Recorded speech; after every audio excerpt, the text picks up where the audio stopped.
Thank you, Noah.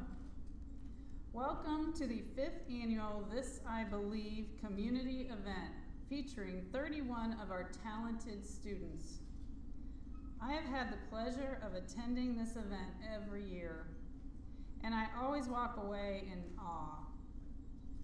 The essays you are about to hear will make you think, laugh, and might even cry. You will catch yourself smiling well into the evening and probably days later as you recall the stories, poetry, and music that stirred you tonight.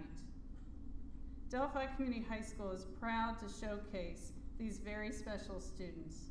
Thank you very much for attending. Enjoy the evening.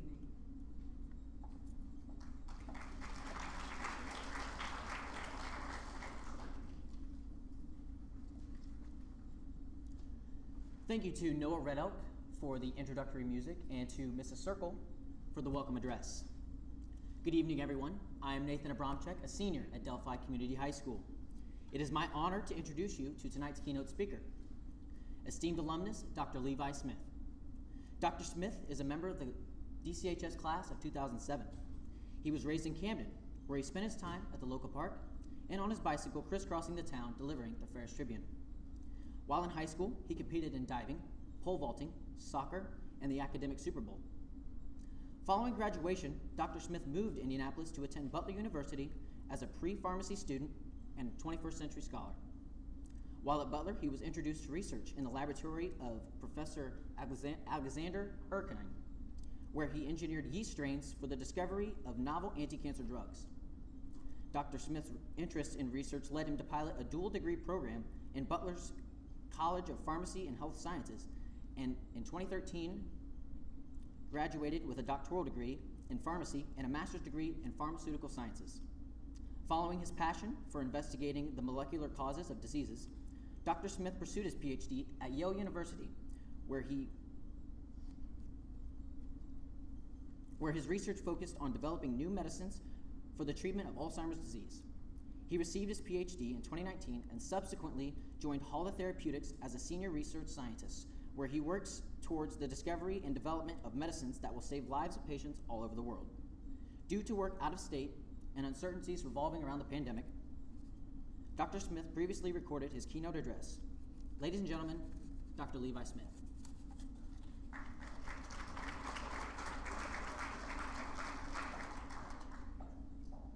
Good evening, everyone. I'm flattered to have been invited to share this evening with some of Delphi's most exceptional students and their families and teachers. When I was a freshman in high school, one of my classes tasked us with researching and describing our dream jobs. I always enjoyed my science classes and was particularly curious as to how medicines made people better. I was enamored with their complicated names, and I wanted to understand how a small round tablet of ibuprofen knew where my body needed to go to make me feel better. Consequently, my search led me to a description of a pharmaceutical scientist. I knew that being a pharmaceutical scientist sounded like an exciting career, but I had no idea how to become one. I didn't know anyone who even heard of the job before, let alone been a scientist myself. When I set out in pursuit of my dreams, I did so as some of you may find yourselves, equipped with passion and enthusiasm, but wholly unaware of how to navigate the path ahead. I spent the next 16 years chasing my dream, developing the skills and knowledge one needs to become a pharmaceutical scientist. After graduating high school in 2007, I spent 6 years in pharmacy school studying how diseases make us ill and how the medicines that combat those illnesses work. After earning my doctorate of pharmacy degree, I wanted to learn how to discover and engineer new medicines. To gain those skills, I spent another 6 years at Yale University researching what goes wrong with the brains of patients with Alzheimer's disease while trying to find a new medicine that could make them better. As I was finishing my PhD, I was offered my dream job, working to create new medicines that will save the lives of people living all over the world. Now, jumping back in time to just after high school, my first years at college were not only an education in the topics I was studying, but also in the effects that where and how you grow up may have in the future. I met students who attended schools staffed by former college professors, where the entire school was focused on math and science. I had classmates who were at the top of their class yet still studying with a tutor. However, in their case, it was to get a jump start on next year's math class. Some classmates have been taking SAT prep classes since middle school. I had none of these experiences. While I was fortunate to grow up with teachers and family members who patiently entertained my endless stream of questions and who encouraged my ambitions, there was no one curating my experiences to craft a competitive college application or helping me to identify the best universities to apply to for the career I wanted. I started to feel as though I had really stumbled up to the starting line of life, while my classmates had been meticulously groomed by generations of college graduates. Thankfully, I had no intention of tempering my ambitions and continued on, unencumbered by the wherewithal to consider that there may be even greater depths to my ignorance.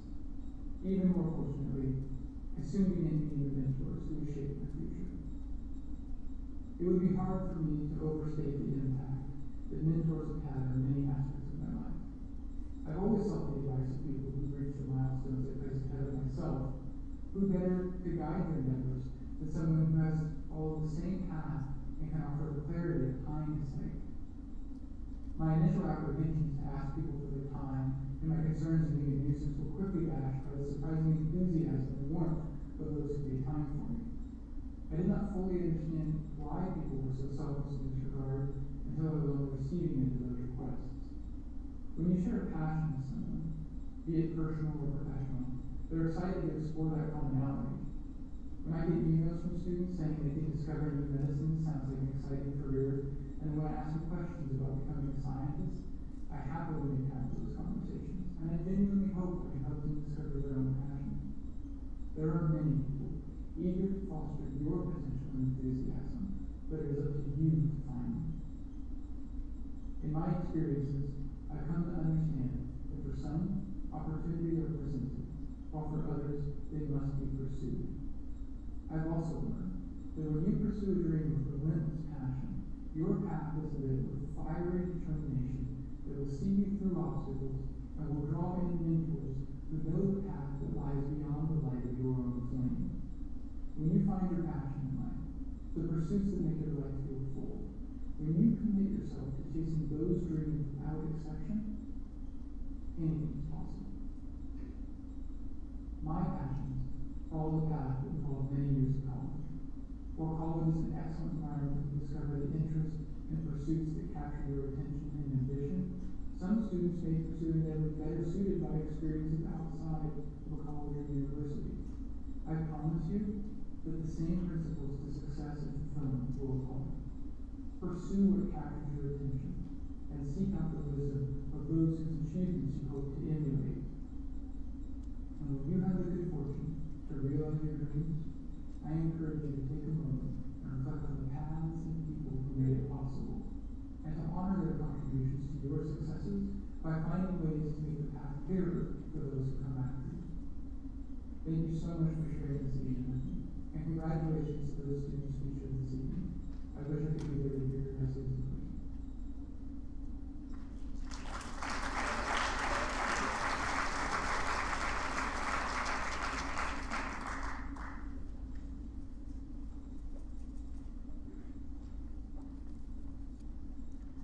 Thank you, Dr. Smith. You may have noticed in your program that this, I believe, originated back in the 1950s as a regularly aired radio broadcast on National Public Radio. Each day, Americans would gather around the radio and listen to thought-provoking essays from well-known people such as Helen Keller, Harry Truman, Eleanor Roosevelt, and Jackie Robinson, as well as other experts and everyday Americans. After having revived the program, Dan Gettyman, an executive producer for NPR, said, "The goal of the program is not to persuade Americans to agree on the same beliefs. Rather, the hope is to encourage people to begin a much more difficult task of developing respect for beliefs different from their own. Classroom teachers from around the country have soon realized the power of having students write about their personal beliefs. In doing so, students learn about themselves and their peers and experience the delight of realizing that their views and voices have value." Every student in our high school was asked to write a This I Believe essay. 16 of those students are here to share with you tonight. We will begin by hearing the winning essayists from the freshman class. You will be hearing from Brady Little, Hannah Ladd, Brayson Starbuck, and Mackenzie Sandifer.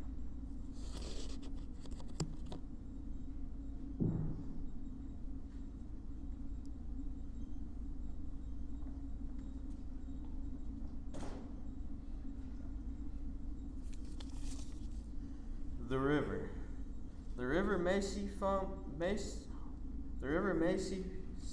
and harmless, but over the years I've learned that it is something you respect. Most of the time, the river is running low and close to bone dry, without strong current. Usually in the spring, the river rises and the current becomes violently strong. When the river rises out of its banks, that's when terror happens. I live downriver from Hodges canoe trips. Every year, inexperienced people canoe there, and most of the time they go in terrible conditions. Several times the river has been too high and too fast, and the people have missed their landing spot, and we've had to save them. It is very important to know what the river is capable of before you even step foot in it. In 2008, we experienced a 100-year flood. It was a tragedy for almost everyone that lived on the river. Many houses were completely destroyed with water damage. This just shows you that one day the river can be low and slow, and the next it could be gushing out of its banks. I wouldn't trade the river for anything, though. When I need to take my mind off of something, the river's always calling my name. It's also very important to follow all the rules and regulations while you're out on the water. Last summer, I was driving my dad's boat, and I wasn't the legal age to drive it. I was fishing, and a conservation officer came up and gave me a ticket. I got 2 counts off my driver's license. Never in a million years I thought that I'd get caught, but I did. I for sure learned my lesson. This upcoming summer, I'll be able to drive legally. My favorite thing to do on the river is bow fish. Last summer, I went every day. One night, we shot 124 fish. Bow fishing can also be pretty dangerous. On the reel, before you shoot, you have to press the button to release the line. If you forget to push it, the arrow will fly back and hit you in the face. I forgot to push it one time, and the knock of my arrow came back and hit me right below the eye. Now I push that button constantly to make sure it doesn't happen again. The river usually gets very low in the late summer, and you have to be careful to not hit a rock in your boat. If you hit a rock, many bad things can happen. You will either destroy your boat, or you might fly out if you hit hard enough. I've seen both happen. One time our motor broke and we fixed it with zip ties. The river's taught me you can use almost anything to fix anything. Last year, my boat kept blowing fuses, and I had a little metal wire. I took the fuse out that kept blowing, and I put the little wire in there to jump the circuit.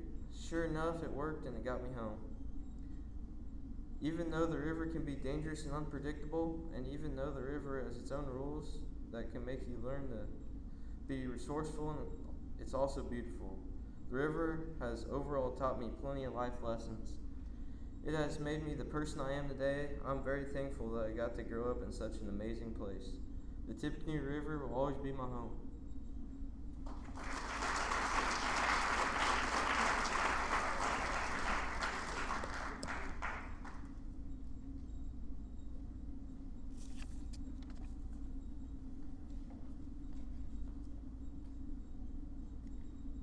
Ever since I was young, I grew up around Disney movies.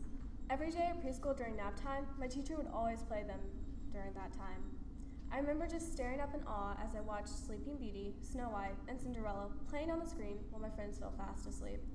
I quickly fell in love with the idea of being a princess. I mean, who wouldn't want to live in a castle with pretty clothes and a nice prince who would do anything for you? Whether that would be fighting a dragon, waking you up with true love's kiss, or searching the whole kingdom just to find the girl whose foot fit the shoe. But I slowly realized that even as I watched those movies, I took the expectations with me. As a little kid, and even in middle school, while I was watching those movies and all, I took the movie and expected that to happen in my life. I expected to find the perfect guy to fall in love with me, get married, and live happily ever after. I also expected to be skinny, like they were in the movies, of course. You see the princesses dressed up in their beautiful gowns, and you see their waist. Their waist is so skinny, they could probably put both hands around it and still have your hands touch. Another thing is they have to be pretty, like really pretty. They have the perfect facial features with no acne or blemish. I mean, come on, how realistic is that in the first place? It was realistic enough for me as a little kid to take that in and think that that's how I should be when I grow up. It's crazy, really, the expectations that as a child growing up that I absorbed enough to take with me into my future years. I took the expectations of finding the perfect guy for me and my looks into my life, all because of expectations. Now, I'm not saying we start a boycott Disney, and I'm not saying to filter what you and your child watches through Disney. The world is full of expectations, and each one is different, and each one will never be fully satisfied. There, I said it. Try what you can to avoid high expectations. You can never really run from them. You see, the world has expectations about how you dress and present yourself, how many people like you, how many followers you have, your weight, your height, the way you look, the way you talk, the way you act, your friends, your car, your house.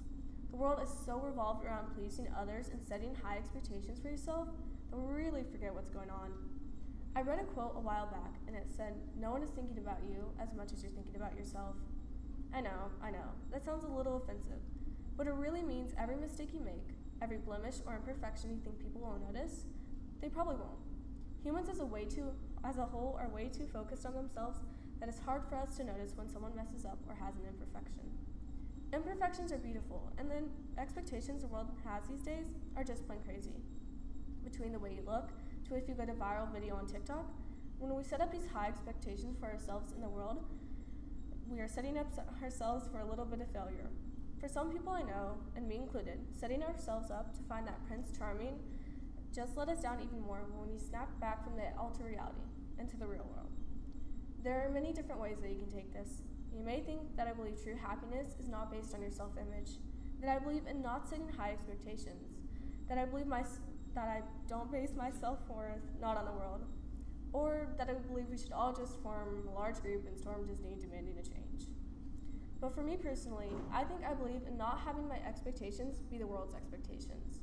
I believe that my expectations shouldn't be something that makes me change something just to fit in. I believe in being myself even with my imperfections.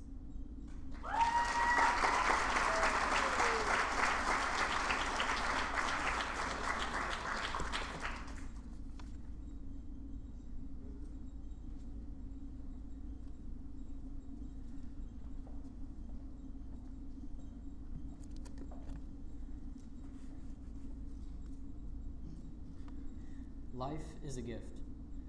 Life is different for many people. Life is a blessing to some and a curse to others. Most of us have to go to school every day, then stay after school for sports, then go home and do homework, eat dinner, and then finally relax with your family. We are all not given the same freedoms as others, and some of us have lived in a very toxic environment.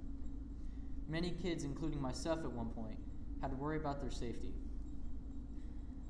I remember for the longest time how I wish I was never born. And I even told my mother that. I had grown up in an abusive house with my biological father. Every other weekend, I was forced to go down to Terre Haute, Indiana, and wear a brave face and pretend I wanted to be there. Every time I was there, I was afraid for my safety, and at times I was afraid for my life. I was just a 7-year-old kid who was being abused by my father. Many times, they threatened my mom, my grandma, and my stepdad. I'd gone through so much mental, emotional, and physical abuse that it still haunts me to this day. For the longest time, I hated life, and I hated living. Luckily, he was sent to jail, and I wasn't forced to go down there anymore. For all the trauma I had gone through at such a young age, I became very depressed and also got very bad anxiety. I started to push people away because I thought no one could hurt me if I was alone. At one point, I realized I would just keep feeling worse if I didn't explain to my mother what my situation was. So that's what I did. I was put on an antidepressant to help me feel better, and for the most part it has. I still suffer from anxiety and depression, but for the most part it's not as bad as it used to be. During my time with my father, I was getting therapy. From the time I was in kindergarten to 5th grade, I was going to therapy. It was nice for me to talk through my struggles and the pain I was going through, but when I got older it was much harder for me to talk about these issues. I just wanted to forget them and pretend it didn't happen. To me, forgetting them would be easier than forgiving, because I don't think I can ever forgive him for the things he's done. It's been more than 8 years since I've seen him, and I hope I never see him again. Many times I get panic attacks from thinking about the things I've been through, and it's tough for me to trust someone with this information, because I never know what they will do with it. Will they tell everyone I was abused? Tell them how I wasn't wanting to live? Sharing this information right now is very tough for me because I'm telling something very personal. But I also think it's very important for me to share my story and the things I went through, because no matter how hard I try to forget, the fact that it happened to me will never go away. I realized how fortunate I was to get out of the situation when I did, because if my mother hadn't fought so hard for custody, I probably would still be forced to go to Terre Haute every other weekend. Through my experiences through all the years, I've realized one thing, that life is truly a gift. No matter how low life gets, you can always go up. Just think about all the great things in the world. You have your friends, your family, and so many other great things in your life. No matter what you go through, I promise it will get better. No matter how long it will take, no matter how tough it may be, keep fighting, keep living. Life is truly a gift and a pleasure that we all get to share and live every single day. Life is truly a gift we get to experience every single day.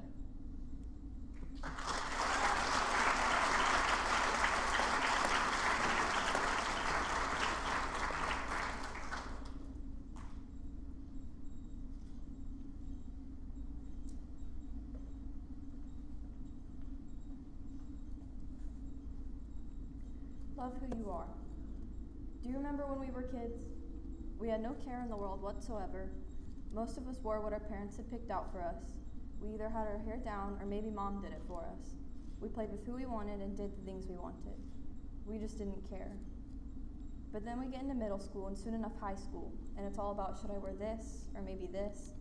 Would my hair look better in braids or in a ponytail? Maybe I should just curl it. Trust me, I've been there and I'm still there. Once middle school starts, we start to worry about our figure, and then high school comes along and we worry that much more. We worry about our hair, our clothes, the things we do, our body image. We overall just worry about how others will see us, what they'll think about us. And I could be wrong, that might not be you, but for the most part, almost all of us worry even just the slightest bit about other people's opinions of us. After doing my research, I have found that 1 in 3 teenagers ages 13 to 18 have anxiety. That probably doesn't sound like much, but let me simplify it. There are 1.2 billion teens in the world, and 1 in 3 have anxiety, which is about 33%. And 33% of 1.2 billion is 369 million, meaning of the 1.2 billion teenagers in the world, 369 million of us have anxiety. And one of the biggest causes to this is being afraid of our appearance and how others will view us. This causes depression as well. About 20% of all teenagers face depression before they reach adulthood. That's 240 million teenagers that will have depression before becoming an adult.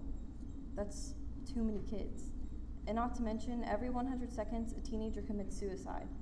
Suicide in teens is caused by lots of things, but a big percentage of it is bullying and feeling like we're not good enough. But think for a minute. None of it should matter. You shouldn't care what anyone thinks about you, and I know it's easier said than done. It's almost as if caring about their opinion is a reflex. But it really shouldn't matter. Not everyone may want to hear this, but this is just how I feel. I believe in God, and I know a lot of people do, but a lot of people also don't. But for the people that do, I believe God created us all for a reason. He created every single one of us knowing what we would be good at, how we would look, the things we'd face. God loves every single person in the world, no matter their color or religion, what they look like or how they dress. He created every one of us for a purpose, so instead of sitting around and waiting for things to get better, we should be going and living life, doing the things we want to. You shouldn't care about how others see you, because their opinion doesn't matter. You are beautiful in your own way, and God created you that way for a reason. And think about it like this. We teens worry about what others will think about us, right?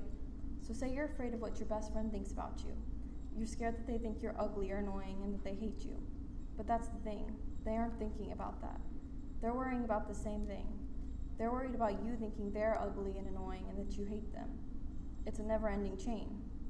You worry about what someone else thinks about you, but that person worries about what someone else thinks about them. And then that person worries about what someone else thinks about them. And it just keeps going. So if we're all thinking this, then what's the point in worrying? I believe you are beautiful, you are brave, and you are amazing. If you put your mind to it, then you can do it. You are unstoppable, and you are here for a reason. You may not always win, but at least you're doing your best. Nobody is perfect, so don't compare yourself to anyone else in the world. Because just like those other people, you are capable of so many things. Don't beat yourself up for what you aren't, but instead love yourself for what and who you are, because you are enough. You're more than enough, and you're amazing. So what I'm trying to say is, stop beating yourself up. Stop hating yourself, stop comparing yourself. I believe in never giving up, as hard as that sounds.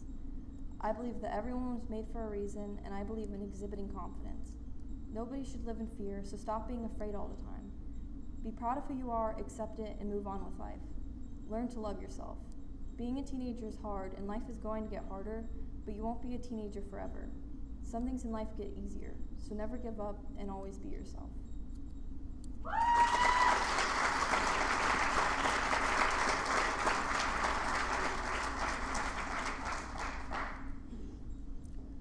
Thank you, freshmen. Now for those of you unfamiliar with spoken word performances, you're in for a treat.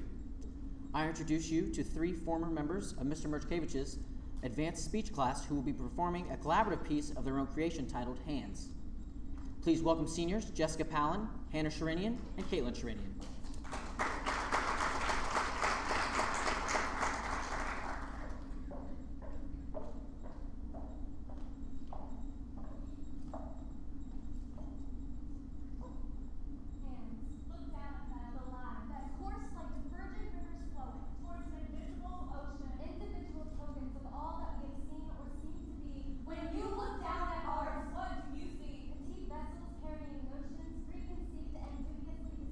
You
Thank you, ladies, for that powerful performance.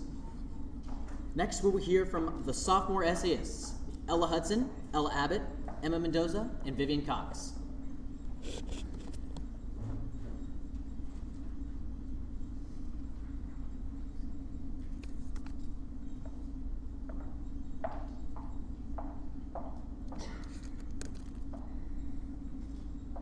Thinking outside the triangle.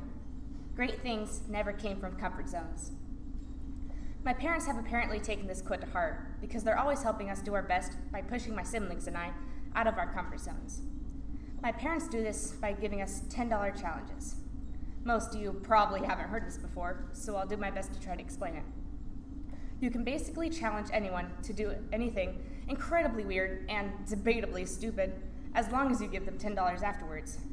They have the option to chicken out though, and personally, I've missed out on a lot of cash.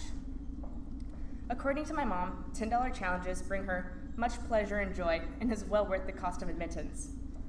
Among the things my mother has taken pleasure in is my sister Emily screaming at a Christmas parade, "Santa, I know him!" just like the scene from Elf. To this, Santa told her that he thought he had eaten one too many candy canes. She is also catcalled a sailor in Canada, which is very out of character for her, saying it was the first time she had done anything like that. The sailor, after being taken aback by her foreignness, responded that he looked even better on the waves. My brother, on the other hand, who was a germaphobe, was challenged to dunk his head in a stream and catch a live minnow in his mouth. To our surprise, our moms quickly out a crisp $10 bill. I, on the other hand, have denied several challenges, but finally did one last year. While practicing a slide presentation to my mom for Miss Kinsey's class, I was dared to do it in a British accent. I quickly accepted, as the presentation was about what you need for a hypothetical business trip to London, England. On game day, I came fully prepared with the ground rules. Once I did it, I had to at least have 2 kids sign a paper saying I actually did it, since my mom couldn't be there to see it. That presentation still remains one of my all-time favorites.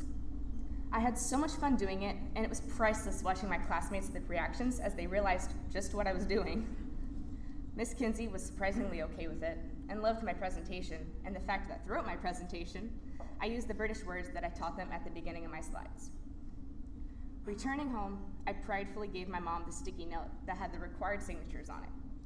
That was something I would have never thought of doing before, and my mom gave me the little push I needed to actually go do it. This is truly a great way to live your life outside of the box. But it also isn't the only way. My parents also get us to expand our horizons by giving us $10 reads. At the beginning of the summer, they put a huge stack of books on the kitchen table and tell us that if we read them, we get $10 per book. These books are usually about finance, business, inspirational Christian stories, and other nonfiction books. This inspiration has caused us to learn about and research things we never would have had before during our summer break. Because of this, both my siblings have decided to pursue a career in finance, which they weren't thinking about doing before my parents started this tradition. I, on the other hand, still haven't figured out what career I will go into, but have discovered a liking for a different type of genre that I never used to read before. This has expanded my knowledge of how the world works and how I can influence it. In conclusion, these dares have caused my entire family and I to branch out and have helped us grow into the people we were meant to be. From doing little dances in the street to rapping the Constitution, we have some crazy memories that will stay with us for the rest of our lives. I can't wait to start doing these challenges with my kids one day and watch them grow into the confident and brave people I know they have the potential of being. Because of these challenges, I have grown out of my mental cocoon and emerged as a beautiful butterfly. I stand before you, a confident, book-loving Hufflepuff, who instead of looking at all the negative things that could go wrong, thinks of all the things that could possibly go right, and all the fun that will be had along the way.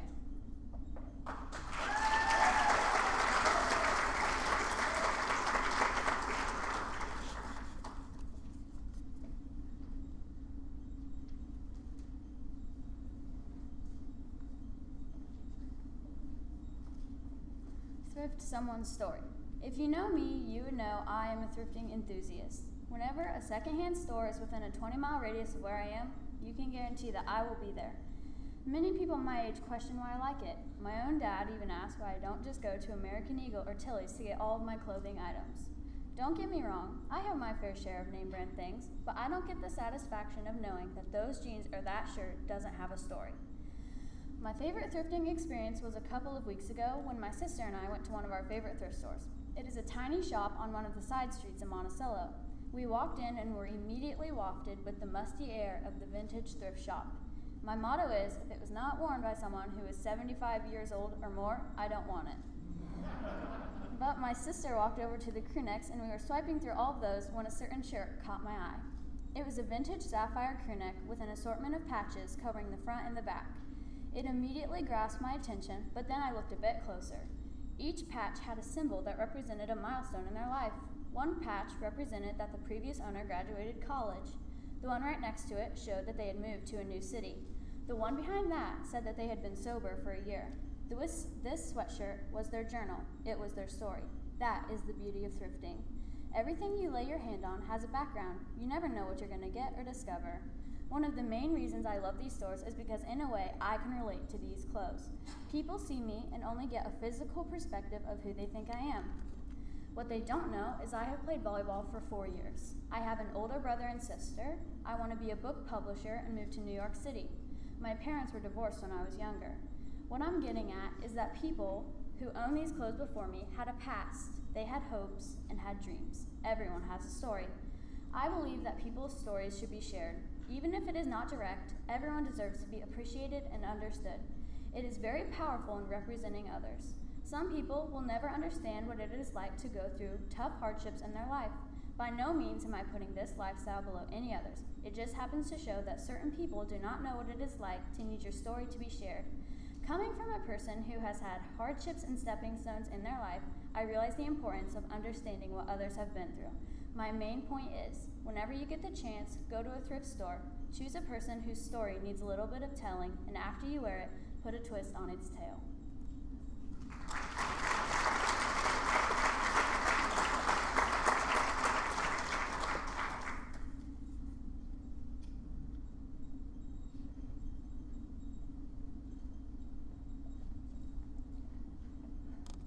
The truth, the perfect.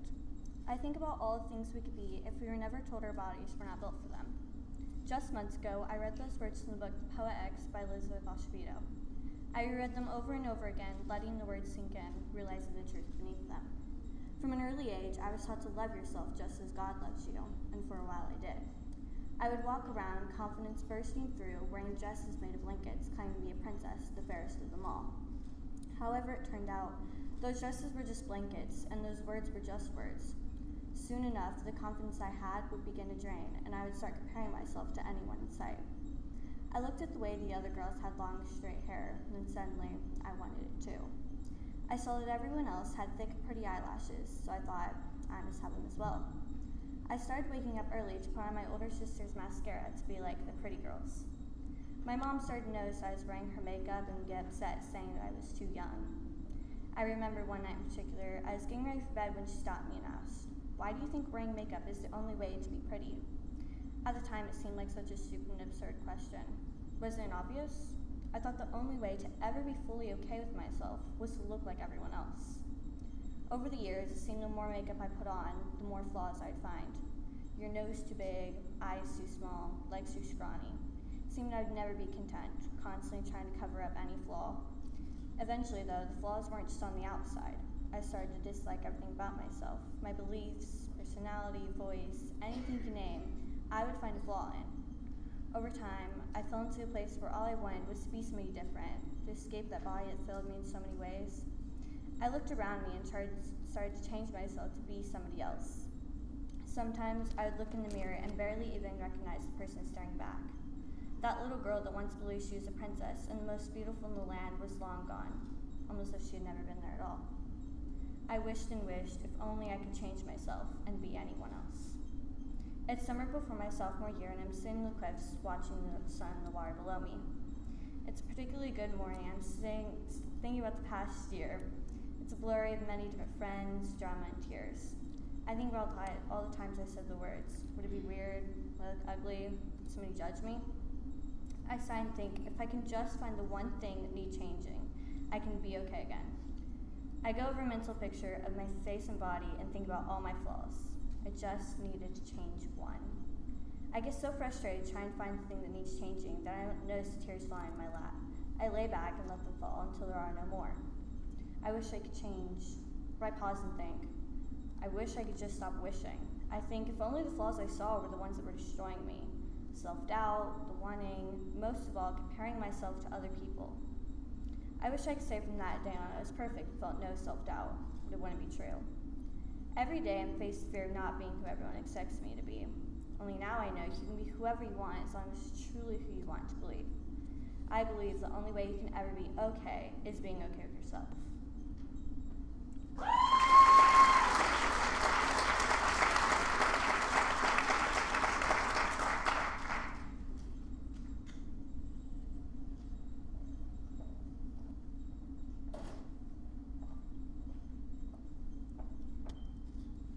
Tomorrow is a new day. Growing up in my house was never easy, let's just say that. From a young age, I knew that the way that my family treated each other wasn't normal, but in a way I felt as if it was. When you imagine a child's home life, you think of a mom and a dad, some siblings, maybe a dog, a minivan, and some sunshine. We had all of those things, except for the sunshine. Before I was born, my mom and dad lived a pretty happy life together as far as I know. My dad was a real charmer. Every man and woman who lived in the somewhat small city of Noblesville, Indiana knew who he was. It wasn't just his flawless looks, it was his amazing capability of having many talents, tattooing being one of his biggest ones. He always said, if you're going to do something, do it with your all, no matter how small that something is, and he lived by it. Everything my dad did, he did with all that he had in him, including the nonstop drinking he did when he got home from work late in the afternoons. Waking up in the middle of the night to the faint sound of old country music creeping into my bedroom from our kitchen was a normal thing for me. Oftentimes I would get out of my bed and wander into the kitchen just to see my dad bent over the countertop with the soft glow of his cigarette reflecting off of the beige-colored walls onto his sad, sunken face. After I got a drink of water or finished whatever excuse I made to go in there and see him, he would always give me a hug.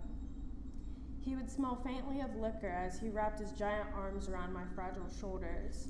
I would then tiptoe back into my bedroom after observing my drunk father, and I would curl up into a tiny ball under my Hello Kitty blankets and cry as the melodies of Hank Williams filled the small rooms of our working-class home.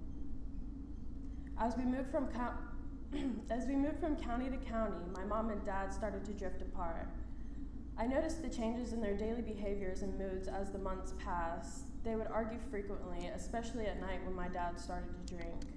I always noticed that they blamed each other for their own problems, even though they were responsible for their own. Their daily arguments taught me a lot of life lessons throughout my childhood. My once drunk father and my strong, impenetrable mother have made me the person that I am today. We were never abused or neglected. My dad always worked very, very hard to put food on the table, satisfy our wishes, and to support his family. But the pain of only getting to see my dad for a few hours during the daytime as his true self was enough to hurt me as it was. When the mask was off, he was the best person to talk to and to spend time with. He raised me the way that any child should be raised, and for that I am thankful. When the mask was off, it was like someone completely unlike my father had crawled into his skin and began to take the place of him. I hated it with all of my heart. I felt helpless knowing that alcoholism is a very extravagantly hard thing to overcome. Growing up with a parent who struggled with severe alcoholism has changed my life in a very good way. It's taught me how to get by on my own in tough mental situations, and it's also taught me how to give the best advice to anyone who is struggling. Most of all, it taught me to love and to forgive anyone for any reason, no matter what. After all of these years, my dad finally found sobriety. I no longer feel helpless. I am truly honored to have had the privilege to hold his hand through his battle and to watch him persevere. I am so beyond proud to call him my father. He fought his battles as our family as a whole fixed the wounds that we endured throughout the years. He's a much better person now, and every day I wake up and I thank God for helping my dad. Most of all, I thank him for the life that he's given me and the lessons that I've learned along the way. My dad has molded me into the woman that I am today, and I believe that if you can push through the toughest times in your life, then you can get through anything. I am so thankful that I got to help my dad become sober, and I'm so thankful for all the bumpy paths that I had to walk through in order to become the person that I am. After all, I believe that you can find the sunshine in your life if you get through the rainy parts. I used to think that tomorrow was just another day to be alive, but I learned that tomorrow is actually anything that you make it. Anything that you want can happen, and that's why it's so important to keep pushing through all of the obstacles, no matter how big or how small. Dad, if you ever end up reading this, I love you more than anything else in this whole world. Keep fighting as hard as you have been, and don't ever give up. Remember that tomorrow is always a new day.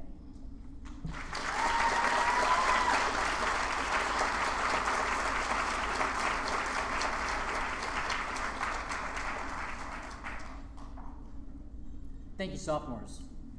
Next, we have a video presentation created by sophomores Abby O'Neill and Cade Nelson.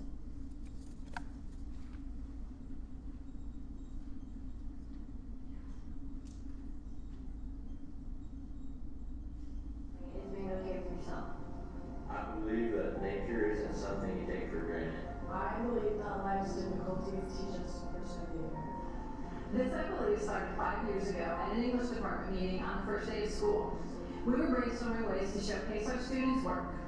We teachers are continually let into the hearts and minds of our students. We get to see their work, hear their thoughts, but how can we share that with the community? Ultimately, this, I believe, was born. This, I believe, is important to not just us in the English department of Delphi Community High School, but also to our student population at large. I believe in living, not merely existing. I believe in fear. I believe in not judging others based on appearances. I believe in trying. Young people have a lot to say, and they need to be heard. This, I believe, gives every student in our building a chance to think about and grapple with their personal beliefs, then take the time to find the best way to tell their stories. It gives our students an opportunity to really let their voices be heard in an environment that otherwise seems to stifle their creativity and the way they interact with the world around them. I believe that life is a gift. I believe in the power of a simple phrase. I believe in the pursuit of well-being. I believe that patience is necessary in life. We believe our young people have stories to tell, and we know they have much to teach us. I believe in sharing other people's stories. I believe in myself. I believe in never giving up and showing confidence. I believe that life is worth living. I believe, amongst other things, in always getting back up. This last year has knocked all of us down at one point or another. We've had to take on new responsibilities and deal with new conflict, but no matter how many times you get knocked down, I always believe in getting up one more time. I love this, I believe, not just for the selfish reasons of getting to read all these wonderful essays, but also to really bask in the power and the meaning and the impact of all these different voices.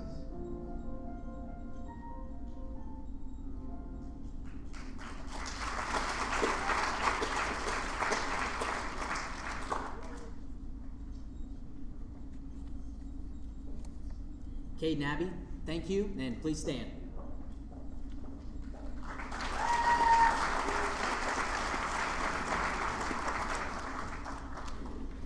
Next, we will hear from our juniors, Savannah Colagrossi, Sydney Ross, Ava Charnley, and Connor Roberson.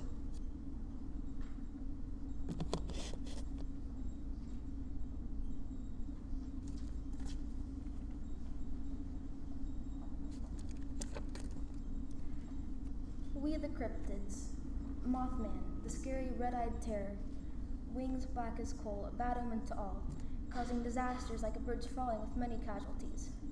That's what many assume him to be, simply a monster.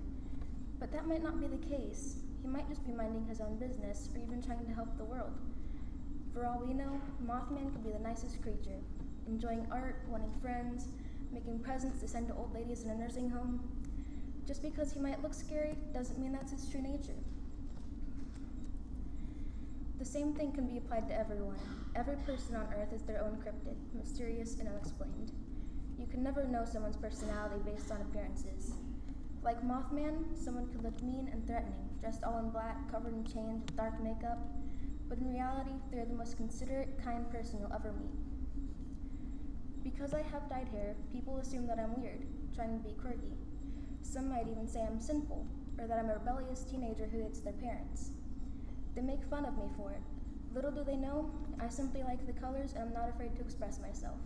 It makes me happy. The alleged Bigfoot, a mighty beast. Every explorer wants to be the one to catch him. It would be an honor to catch the amazing figure that people admire so much. What you might not know about this cryptid is that he's struggling just to survive and make it through another year. He lost most of his species, leaving him lonely, and constantly being hunted and chased makes the struggle 10 times worse. Like making assumptions based on appearances, you can never know what someone is going through either. When I was a little kid, some kid told me that I should never have been born, and my little kid mind took that to heart. At the time, though, my dad had gotten in a motorcycle accident and lost his leg.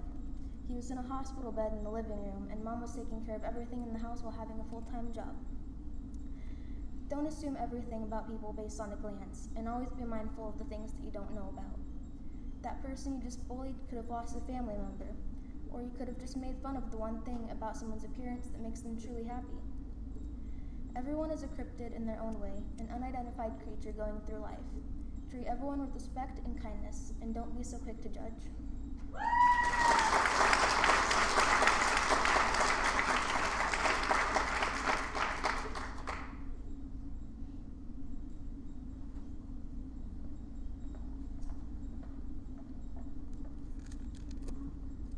Learning how to live.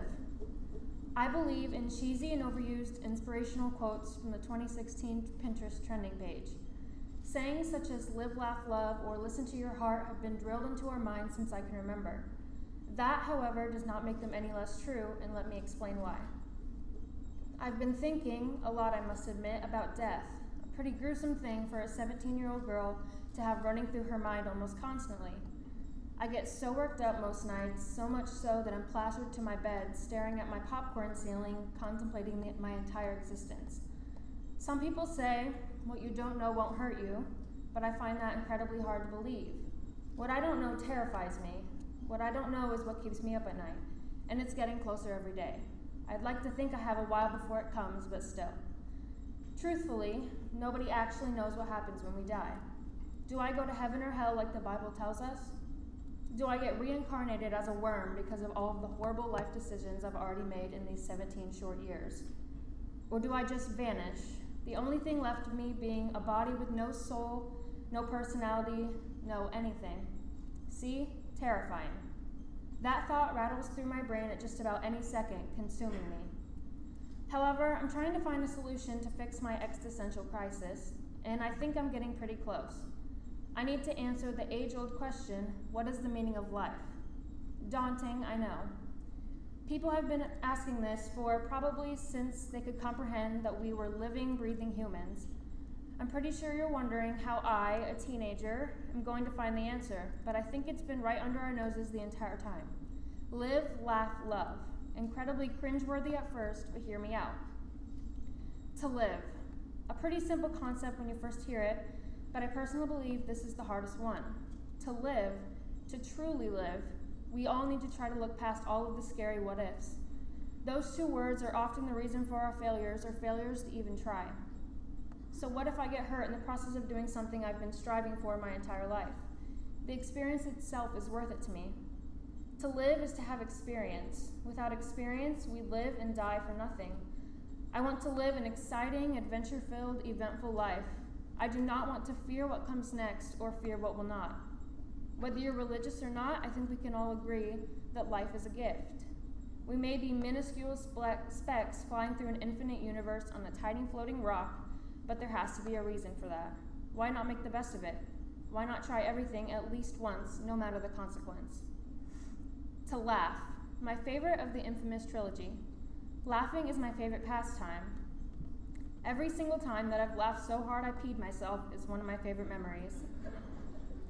giggling in the movie theater with my friends, even though that's very much frowned upon, cackling until I can't breathe with my sister while we listen to music on her bed, sitting in a silent classroom trying to conceal the horrendous sound of choking and gasping because the person sitting next to me said something that wasn't even that funny. All great memories with very different people. They say laughter is the best medicine, and I believe that to be true. Have you ever felt the amazing sensation of having a huge laughing fit right after hysterically bawling your eyes out? Best feeling ever. The warmth spreading over your entire body, the feeling of intense joy coating the despair that just 20 seconds ago was rushing through your brain. I hope that everyone will get to experience this at least once in their lifetime. Whether you're telling a joke, making a fool of yourself, or just having a funny discussion, laughter can always make the darkest days feel sunny and bright. Okay, I lied. My favorite of these 3 words is actually love. It can be so diverse yet so particular. Love is the key to everything. To me, it's not one complete thing, but several individual things, some being difficult and some coming with ease. But love isn't just about finding someone to live with your entire life. You can love so many things, which is why I think it is so beautiful. Love yourself, love the body that gives you life, love your friends and family, love singing, dancing, food, traveling, animals, the earth, and the list goes on. The greatest love, however, is to find your soulmate, not necessarily a significant other, but for me that happens to be the case. I believe that my soulmate is my best friend and my boyfriend, Cameron. He loves me infinitely and indefinitely, which is the first time I've been able to admit that. I know it for a fact because he shows me daily, no matter how difficult I'm being or how much of a bad mood either of us are in. He makes me love myself more and more every day, an extremely hard feat to face. He catches every punch I throw at him with ease, teaching me valuable lessons every time. That's what real love is, something that can make you a better person and make it easier to be comfortable in your own skin. Something that teaches you, comforts you, and is always there when you need something to fall back on. So many things can do this for me, but with him and my family, it is easiest. Death is scary, but only if you let it be. I aspire to work on being better at these 3 key elements of life. I'm going to live as if the world is ending tomorrow, like I'm the only person on earth. I'm going to laugh like no one is listening and strive to enjoy every obstacle life throws my way. And finally, I'm going to love with every cell in my body because no one can stop me from doing so.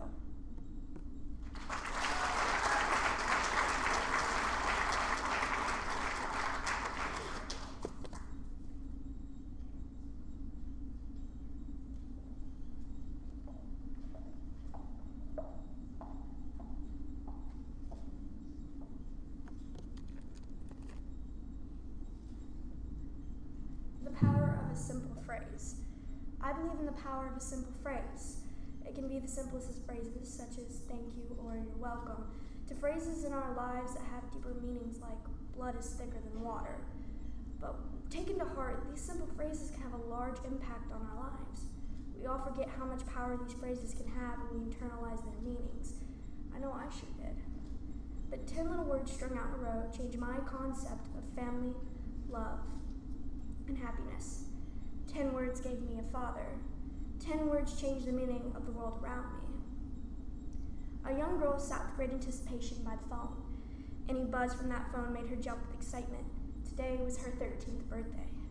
The birthday that made her a young lady, a much-awaited phase in her life. But what she didn't know, or what she didn't want to believe, was the person on the other end of the phone had forgotten. The young girl would have waited for that phone to ring for days on end, but 2 days later, that phone did ring. She had waited patiently for a happy birthday, but when it finally came out, her name was not attached to it.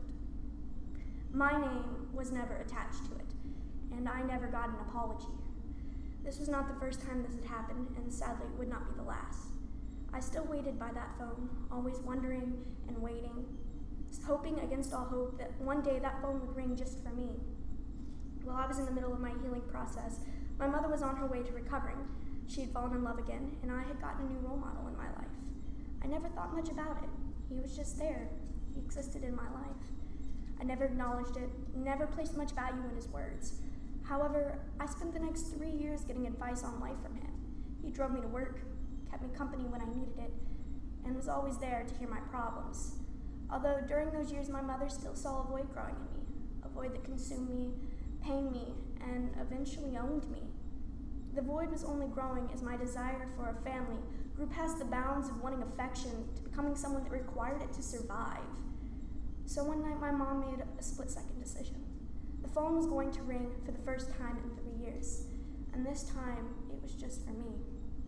My father just simply answered with, "How are you doing?" asking me interview questions like, "What is your favorite subject? Have any hobbies? How's school?" The conversation droned on with no substance for a total of 20 minutes. Halfway through the conversation, yes and no filled the void of silence. Awkward tension in the air became palatable as it weighed down the room.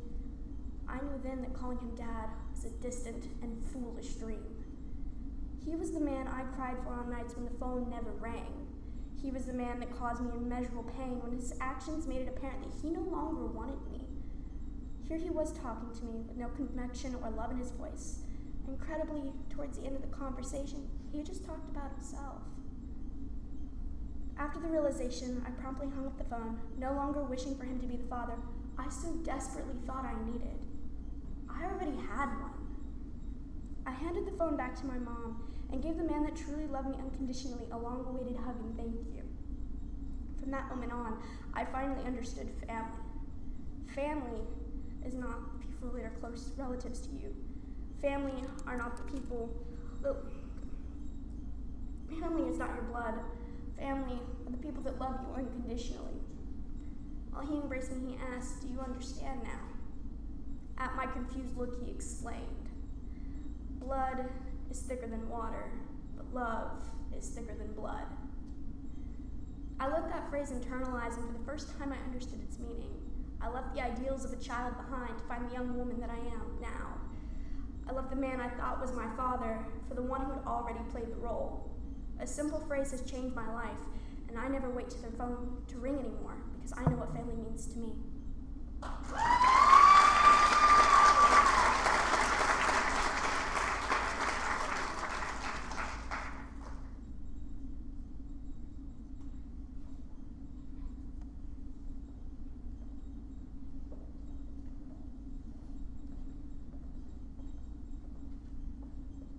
The pursuit. I never understood the true meaning of the pursuit or the passion of being in the outdoors. Some people will never understand it. The way it will change or morph you and how you view surroundings. The outdoors can change a person, but the person has to let the outdoors change them. A lot of people will never experience the outdoors like they should, whether that be because they live far away from the great outdoors or they just have no desire for it. I think everyone should give it one chance, let one trip change you, let the drive of the pursuit change you. I believe in the pursuit of wild game. Some might think believing in the pursuit of wild game is silly or tacky until it changes you.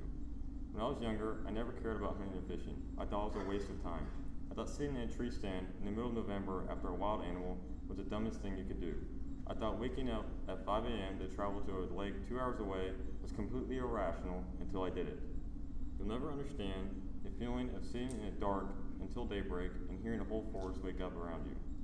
The birds chirping, squirrels chasing each other, and that one whitetail you've seen all summer walking to a shooting lane. You won't understand the true value behind it all until you do it. Now those nights before those big or little expeditions keep me restless. Even waking up early to chase those smallies in the creeks around me gets me excited, even if I don't catch anything. You'll learn about yourself and the behaviors of animals and your surroundings, and you'll begin to learn about yourself. Last November was my first time hunting wild pheasants. I had hunted preserved pheasants many times before, but this was different. It was rough terrain. Walked through creeks and ditches and hunted over 7 miles. All of this to shoot one bird, one silly pheasant. Some people might ask why, and one simple response: it changes you as a human. One hunt changed my whole view on hunting and fishing. It was no longer about shooting birds or reaching limits. It was about the experience, the memories made, and the fellowship along with it all. Most hunter trips I participate in now for me are about the experience of it all. Watching dogs work or go on point, hearing the loon make a morning call, or watching younger hunters shoot that first bird or rabbit. The last couple of hunts I've been on in the past weeks, I haven't taken a firearm with me. I just wanted to watch the dogs work and other hunters smile and have a great time. It's changed me. It's changed my view of the environment and how I see the world.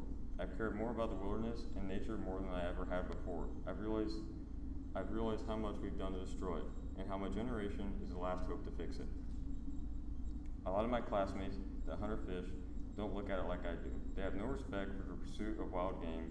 The only thing they are worried about is if they shoot something or who shoots the bigger deer.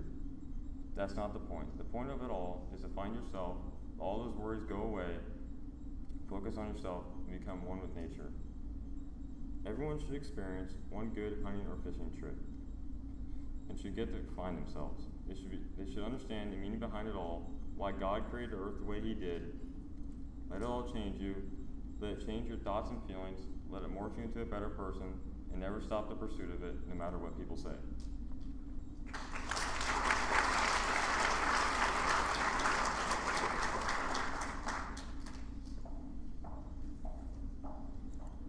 Thank you, juniors. Now, we will hear a saxophone ensemble played by Braden Albitz, Sam Biegler, Savannah Collar-Grossi, Kyler Friend, Branson Hannawalt, Kylie McClellan, Paige Rosebrock, Lily Sandifer, Brayson Starbuck, and Isabel Voorhees. They will be playing a tune titled Relax by Paul Yoder.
Thank you, Mr. Dennison, and our talented ensemble of band members.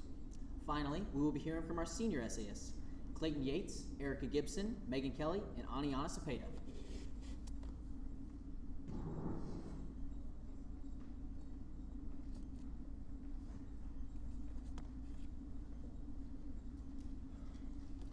Live with patience. There are two types of people in this world, the impatient and the patient. And in this world, the patient always prevail.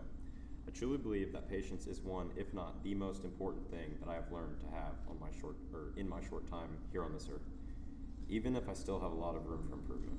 Simple everyday tasks such as waiting in line, hunting, and dealing with school and rude people have all taught me patience. If I did not have patience, I would have next to nothing in life, such as good friends, trophy kills, and my beloved 4x4s. But most of all, a little brother who looks up to me. If I did not have patience, I would have been expelled from every school I went to, been kicked out of every store with a rude clerk, and probably been in jail a long time ago. But I have enough patience not to give in to the urge to do bad most of the time.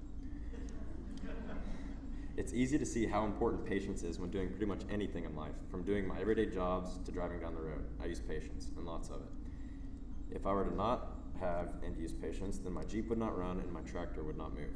I had to have patience to work on these things safely and correctly. It is essential that I take my time when working on anything, or I risk breaking it. Patience is so key in everything I do.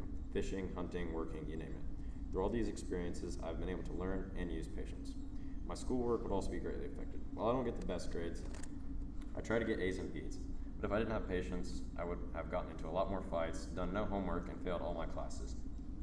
This in turn would affect my whole life, as a high school diploma is needed for almost any job these days. With no patience, I would have accomplished nothing. A good example showing that patience pays off would be the long journey of me trying to simply kill a deer. I started hunting at a very young age and was bagging squirrels and rabbits by the age of 8. By the age of 12, I shot my first turkey and was proficient enough to be sent into the woods alone with a 10-pump pellet gun and some traps to collect squirrels and raccoons. But there was one thing I could not seem to obtain. I'd been trying to get a deer since about the age of 10. I tried for years and years, but I just seemed to have some sort of deer-repelling aura that followed me. And it wasn't until this season before last when my patience finally paid off. It was the last weekend of muzzleloader season, and I was sure that it was going to be another long year before I could try again. It was a cold, wet, and windy weekend. For 3 long days, I had to force myself through the harsh weather, suspended 20 feet off the ground for hours upon hours. I was miserable, but my desire to bag a deer overpowered my suffering, constantly telling myself, I have to get a deer. On the final afternoon of muzzleloader season, I suited up, silently snuck to my stand, slung my muzzleloader over my back, and ascended into the stand. But when I reached the top and removed my weapon from my back, I noticed something was wrong. The breech to my gun had been opened while climbing, and my primer had fallen out. On this specific day, I chose not to bring an extra shot or primers with me. So I had to climb out of my stand, walk back to my house, and grab more primers. I contemplated staying home, but I just told myself, what the hell, you never know, and snuck back to my stand. At about 4:30 p.m., I heard what sounded like footsteps down in a small valley, and sure enough, the big mama doe was standing on the other side of a thicket near the entrance of her preferred bedding area. She stayed behind this thicket for about half an hour, taunting me, until fleeing back into the swampy area they called home. 5:30 p.m. rolls around, and it's almost too dark to shoot, and I was almost certain that it was going to be another long year with nothing, until that big mama doe walked back out. But this time, she kept on walking. I told myself I would not shoot past 50 yards with this muzzleloader because my dad told me it was fairly inaccurate past this range, but she stopped at about 75 yards away with a semi-clear shooting path, and all I could see was her black silhouette in the distance. I slowly shoulder my weapon and bring my crosshairs to this deer. I couldn't even see my crosshairs on her, just the parts leading to it. And what took place in about 3 seconds seemed like hours. But even with all odds against me, after I pulled that trigger and the smoke cleared, I gazed upon a deer that I dropped like a sack of potatoes. Later, when I field dressed her, I found almost no remnants of her heart. I hit exactly what I was aiming at. If I were a drop less patient, I would have stayed home on that miserable day, but with my patience, I was able to turn a miserable day into a legendary one that I will remember forever.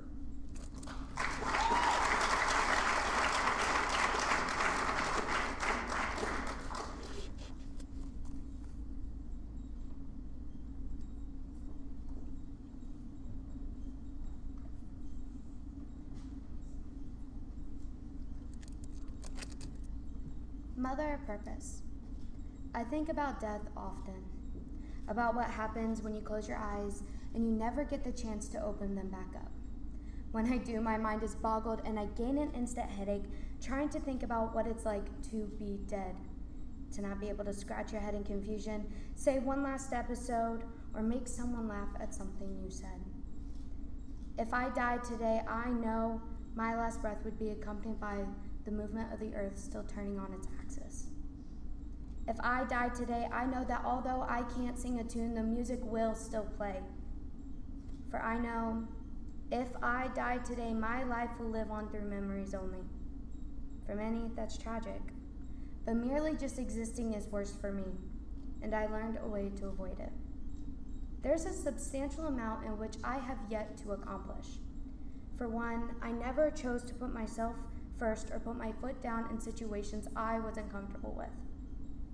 I never looked in the mirror and complimented myself. I was always scared, but I was also okay with the answer no. I never worked to change it into a yes. I let others tell me I was always wrong, for I feared looking into their eyes and standing up for myself. Would I be happy with the person I am today if I was to pass? Preferably, the answer would be yes. However, I cannot deny my temporary truth. With that being said, what should be considered a good life lived? Should it be that you went skydiving and saw the wonders of the world? That you found the love of your life and have a steady job? Maybe you're famous for doing what you love. I haven't quite found the meaning of my life, but I'm not so sure I've been searching all of that much. Believe it or not, what sparked such an epiphany in me wasn't a near-death experience. It wasn't the loss of a loved one, and knowing I'm far from it, it wasn't a midlife crisis. It was something quite simple. Mamma Mia. Mamma Mia has provided me with a plethora of things. For one, it taught me how to have the most comforting aesthetic, although I don't dress like it. It showed me when you're dragged to a haunted house, looking at the ground and yell singing Mamma Mia makes the scariness subside. Most importantly, it made me discover how paramount blood or not blood family is and how life needs to be lived to the fullest. In the second movie, it is shown that the main character Donna left her mundane life for something quite adventurous, traveling the world alone. She runs into multiple issues, however, she never lets them get the best of her. While living in a shack on a random hill in Greece, pregnant and alone, Donna found herself still happy with the life she was living. She found her purpose in life, and that was to be a mother. From that day on, she was the best single mother that she could be. I aspire to be like Donna, except I want to be the mother of my purpose. I want to discover it, see it grow, and do what I can to make it successful. One's purpose in life isn't to be discovered by your parents or friends, only by the person who knows you the best, yourself. The first step to being able to truly find your purpose is to be self-aware. Own up to your mistakes. Cry when you feel like crying. Know and accept your preferences. The second step is to be a risk taker. Talk to someone new. Apply to that job. Book that plane ticket. You are only limited to what you limit yourself to. Find your purpose, because I know I will fight till I find mine. Life is short, and we don't have time to waste. Make it all worth it. I believe in living, not merely existing. You never know when your last breath will happen. Make life a life worth living. Give a new meaning to what it's like to be alive, to be happy, to be more than satisfied. I've learned that to be okay with death isn't always to be sad in life, but rather happy with your accomplishments. I'm not okay with death, not yet.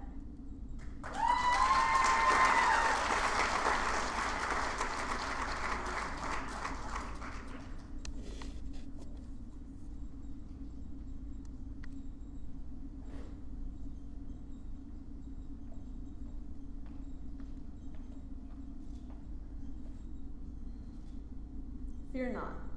A common phrase, especially in the course of 2020. Fear not of this virus that you may or may not get. We let fear control our everyday lives even when we refuse to admit it. It creeps and crawls down our spines, forcing us to second guess our strongest moral beliefs. You hear warnings. The limitations of fear from strong motivational speakers our church leaders, and the people we are closest with, shouting fearlessness from their platforms. Fear not of the future that lies ahead of you and the uncertainty of what might happen. Fear not of the dark, but maybe fear is what keeps us going. April 20th, 1999. Fear was brought into our schools, a fear no one knew they needed to have. 2 teams came into Columbine High School with guns, killing 13 people and wounding more than 20 before taking their own lives. It changed schooling as we knew it, creating a national debate about gun control and school safety after one of the worst school shootings in history. The fear didn't just stay in our schools, it moved into our communities, workplaces, and homes. September 11, 2001, fear was brought into our nation. 4 planes were hijacked to carry out suicide attacks. 2 hit the Twin Towers in New York City, another hit the Pentagon, and the last one landed in a field. Nearly 3,000 people were killed. And the lingering fear and devastation still lasts 20 years later. From that 20-year mark, more fear and devastation has left us looking over our shoulders or staying home. More shootings, natural disasters, robberies, and now pandemics. March 13, 2020 was the date that fear was released into our world all at once, keeping us locked up within our homes and not seeing the ones we love most, family. The virus taught us to look our fear right in the face and own it. We couldn't run it, we couldn't hide from it, we couldn't mask it. So what the best thing to do was to learn to live with it and make the most of it, and strive for the next fear to conquer. In our early childhood memories, we can all probably agree that our fear was the dark and what lived within it.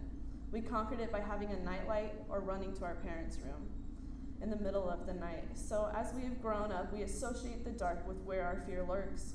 And we are too old to run to our parents and seek comfort every time we feel it, so that leaves us with one of 2 choices. 1, we face it and live with it by embracing it. Or 2, we run from it hoping it doesn't catch up to us. It's a tricky thing to try and manage, but when we choose to embrace fear, it's what keeps us pushing forward and trying to become better than what we were. Fear makes us human. We acknowledge it, we no longer give it the power in the dark, rather we illuminate it, giving it no true hold over us. Yes, from time to time it gets scary, but it's manageable now, knowing we are no longer trying to mask it, but walk alongside it is what keeps us going.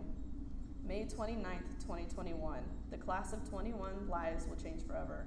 We will no longer come back to the same school in the fall, with the same people we have been with for nearly 12 years, and walk the same white halls. We will be in a new environment, uncharted territory, where we have never stepped foot, faced with strangers all around, where our name no longer matters, but we are just another body. The fear sets in. Your stomach clenches because you're scared. It's so much new and uncertain. You're scared what the future holds and if you'll make it through. The fear that could cripple you to not explore this new world that you have wanted all along will convince you to walk, then run with this new life ahead. We will find ourselves and then lose ourselves just to find ourselves again, and it will be great. We'll work hard and strive for the future we've always wanted and thank the fear for keeping us human and pushing us into uncomfortable situations so we can learn and love this new life ahead. Today, the present, we all have our own paralyzing fears that linger around, and we've grown up and continue to deal with the turmoil of life. Fears will come and go. Traumatic events over the course of history has given us every reason to build a bunker and hide, but we won't, because we still wake up each morning, look in the mirror, and know that it will be okay that fear lives within us, because fear is what keeps us going.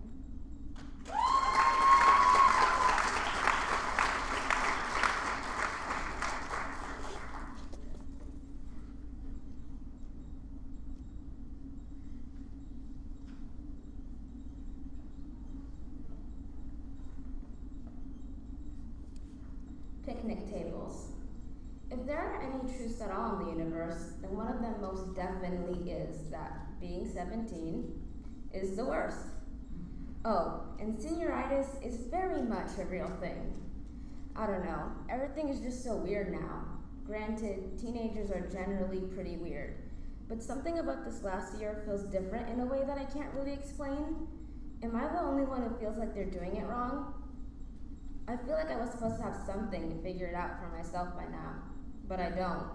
Like there's some valuable information that I missed and there's no one to fill me in on it, so now all I really want is to collapse in on myself and make all time stop. Because a part of me knows that everything's gonna start changing pretty soon, but it's all still a little blurry. I feel like I'm on the precipice of everything and nothing all at once. The scary thing is that I know life is only gonna get 1,000 times harder. 1,000 times, and I'm already feeling winded after year 17. I don't know what that says about me. Probably nothing good. But I've been thinking a lot about giving up lately, about why we do it, and about how sometimes we don't. Sometimes, usually in books and movies, your favorite character gets up at the very last second, pushes through, and goes on. I'm not sure I know how to go on. If I'm being honest, I'm not sure if I want to, and it's crazy because I know I'm almost at the finish line. It's all my teachers and my parents have been talking about since the start of senior year. I know there's just a couple more steps left in this teenage race, but for some reason, I can't bring myself to make them. I guess most people would say I'm just lazy, and that my head is groggy from late night hangs and a heavy caffeine addiction, but it feels like this is more. I mean, for the sake of this assignment, I'm hoping it's more than adolescent laziness, or at the very least, that something worthwhile comes out of it. But anyway, the thing about giving up, or feeling like giving up in real life, is that, unlike the books and movies have portrayed it to be, it's not always loud. Sometimes resistance and perseverance are quiet events. The day I realized this for myself started out just as it always does for me and Hannah. We had less than half a tank of gas and $0.0 between us. And almost as if we didn't have a care in the world, we happily turned up the music and rolled down the windows on our long, purposeless car ride through the cornfields. Eventually, we stopped at a park. The tall trees were old and leafless, and it seemed that they too shivered from the biting cold of Indiana's winter wind. We sat on a bench, far from the tourists and their dogs. Around the end of our trip, walking back to the car, we came upon a picnic table. And I don't know exactly what it was that piqued our interest in the first place. But anyway, we were both just staring at this rather unexceptional picnic table. And then suddenly we were staring at each other, and before I could even ask, Hannah read my mind and is already telling me the list of reasons why we should definitely not steal this picnic table. Chief among them being that I'm kind of ridiculously weak. But for some reason, I remember feeling triggered by her completely reasonable no. As soon as the word fell from her lips, I felt this weird surge of energy, and all this motivational crap was spilling out of me. I can't remember word for word, but I was saying something about how nowadays we stop before we even start. We say no to things before we've even heard the full question, and I realized that when we say we can't, we're lying. Because what we really mean is, we won't. And so we invent all these reasons for not doing this or that, allowing ourselves to be less and less each and every time. And for what reason? Because it's easier to say no? Maybe because if we don't try, then we can act like we never even cared in the first place. Before I knew it, I was running to the picnic table, holding onto my hat as it fought against the wind. And I think my mess of a speech had some kind of effect on Hannah, because in less than a second, she was running by my side, laughing as we reached the picnic table. On the count of 3, she said, with that determined look in her eyes that only people who really know her can decipher. We put our hands on either side, bent our knees, and lifted with all the power our under 5'5" out-of-shape bodies could muster. The table was bolted to the ground. Guess it wasn't such an original idea after all. I remember we stood quiet for a moment, but only for a short one before we burst into fits of laughter. Partly because the idea that picnic table theft was the real problem in America was kind of funny. But mostly we were laughing because life is messy and confusing, and laughing at yourself and the absurdness of your circumstances, well, it makes things feel lighter, if only for a moment. I remember this was all I thought about on the quiet ride back into town, about my dumb speech, about how odd it was that I managed to put so much passion behind something so stupid. And it led me to think about why I could not apply that same passion and motivation behind things that actually mattered to me. And then I was thinking about that word again. Can't, or couldn't, or shouldn't, or any other word variation that permits us from getting up. These words and excuses that close us off to all the wonders of the world. I am in no way suggesting that we should all go around stealing picnic tables, nor encouraging teens to say yes to every dumb thing their friends want to do. That's not the learning lesson here. At least it's not what I took from the experience. What I'm trying to convey, I guess, is that life is hard for us now. But that's not something we'll ever really be able to change, and it's certainly not an excuse to just not try, because it's when you want to give up and give in that trying counts the most. When you're left with the choice of standing your ground or collapsing, it's what you decide in that small moment that matters to the world. And feeling a little lost, which kind of goes hand in hand with being 17, isn't a reason to give up either, because although it may seem like the easy option, it's only going to make our lives harder in the long run. Everything changes. Some things get better, and no one stays 17 forever. But they say that the bad habits we form now will stick with us. And I don't know about you, but I really don't want to be sadly sitting on a windowsill thinking about all the opportunities I missed, chances I didn't take, experiences I flaked out on, simply because I was too much of a coward to try. Because the unknown frightened me, and rather than stepping into this new world, I retreated back into the four corners of my bedroom, hiding from the world. What I learned from this pretty standard day was not that I should be reckless with my future, but to remember that I had one, a real one, that was fast approaching, and if I didn't start hurrying up and caring about it soon, it would miss me, pass right by me, and then I'd still be here, just as lost and confused as I've always been. I don't know, maybe now's our time to take advantage of what the world offers, what is right at our fingertips. Maybe now's the time to stop saying I can't, so when we're old and wrinkly, we can look back and say, I did. And if not, then at the very least, I tried.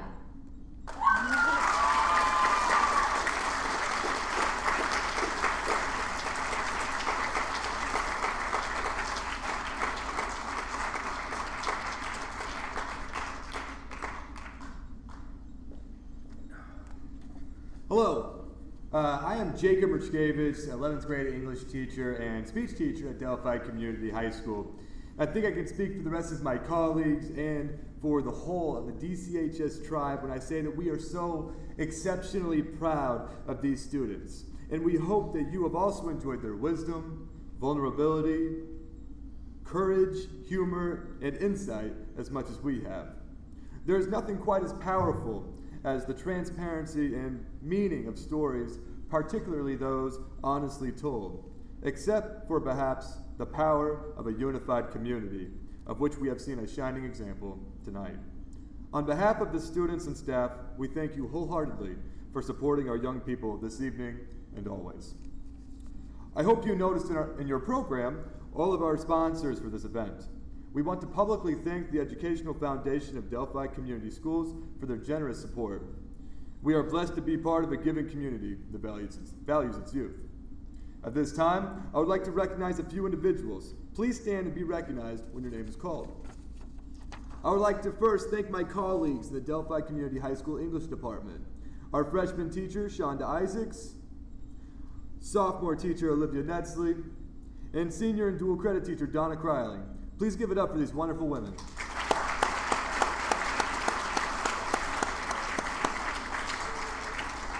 A very special thank you is deserved by our media specialist, Amy Tonsoni. After having transitioned to this new role last school year, she has been nothing less of a tour de force in supporting us as a staff, as well as maintaining a prominent role in making sure this special night comes to fruition. Thank you, Mrs. Tonsoni.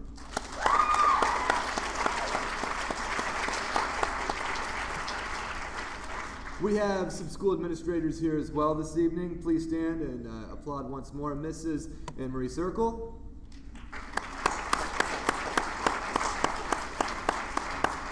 And of course, Mr. Jay Dennison, who has been working the sound and lights and who, of course, directed the band earlier this evening. Our overall winner tonight, of which we choose one across all 4 grade levels, is the one and only Aniana Cepeda.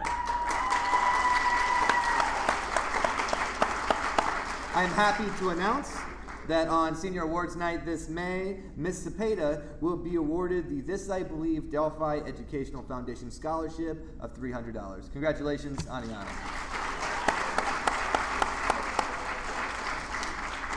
Finally, thank you to the one and only Nathan Abramczyk for being our MC this evening.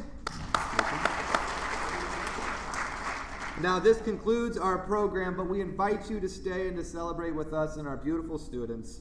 Thank you for coming and for your continued support of our young people. Go Oracles.